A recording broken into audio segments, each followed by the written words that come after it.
সালাতে দোয়া কবুল হয়। সালাতে দোয়া কবুলের 3 জায়গা।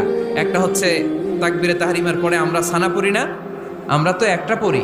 আল্লাহর হাবিব সুন্নাহ এবং নফল নামাজে আরো পড়তেন সানা, ওই দোয়া কবুল হয়। 2 নম্বর জায়গা সালাতে সেজদায় পড়ে দোয়া করলে কবুল হয়।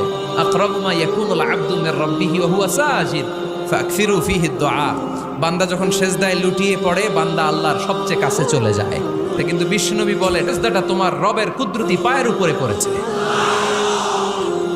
সেজদায় পড়ে দোয়া করেন। সালাম ফিরানোর আগে বিশ্বনবী দোয়া করতেন, লা ইউসাল্লিমান্না আহাদুকুম হাত্তা ইয়াতাআওয়াযা মিন আরবা'a। আল্লাহর হাবিব বললেন 4 জিনিস থেকে পানাহ না আছে আমার কোন উম্মত যেন সালাম না ফিরায়। তারা যেন পড়ে আল্লাহুম্মা ইন্নী আউযু বিকা মিন আযাবিল কবর, আউযু বিকা মিন আযাবি জাহান্নাম, আউযু বিকা মিন ফিতনাতিল মাহইয়া ওয়াল মামাত, আউযু বিকা মিন ফিতনাতিল মাসিহিদ দাজ্জাল। আল্লাহ কবরের আযাব থেকে বাঁচাও, আল্লাহ জাহান্নামের আগুন থেকে বাঁচাও, আল্লাহ